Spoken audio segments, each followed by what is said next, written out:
છાબરિયા, MDS oral and મેક્સિલોફેશિયલ સર્જન. આ video તમારા surgery પછી શું ધ્યાન રાખવું એની માહિતી માટે છે. સૌથી પહેલાં સર્જરી કર્યા પછી મોંની અંદર એક ગોઝ મૂકવામાં આવ્યું છે, જે તમારે 1 કલાક સુધી દબાઈ રાખવાનું છે. કલાક પછી એને હાથથી પકડીને ફેંકી દેવાનું, એને થૂંકવાનું નથી. રૂ જ્યારે કાઢો ત્યારે લાલ અને કાળા કલરનું હોય તો ગભરાવાનું નહીં, એના ઉપર બીટાડીન સોલ્યુશન લગાડેલું છે. નેક્સ્ટ 24 કલાક સુધી કંઈ બી થૂંકવાનું નથી. થૂંકવાના કારણે અંદરનો ક્લોટ ડિસ્લોજ થઈ શકે છે અને બ્લીડિંગ સ્ટાર્ટ થઈ શકે છે. 2 થી 3 દિવસ ખાવા પીવામાં એકદમ ઠંડુ ને પાતળું ખાવાનું છે, જેમ કે દાળ ભાત, ખીચડી, દહીં, આઈસ્ક્રીમ, જ્યુસ, મિલ્કશેક.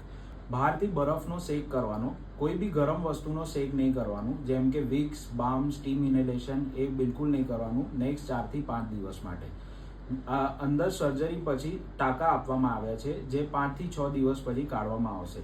3-4 દિવસ એકદમ ધ્યાન રાખવાનું કે કોઈ બી ફિઝિકલ એક્ટિવિટી, સ્ટ્રેનિયસ એક્ટિવિટી ના થવી જોઈએ. સ્મોકિંગ અને આલ્કોહોલનું કન્ઝમ્પશન એકદમ અવોઇડ કરવાનું.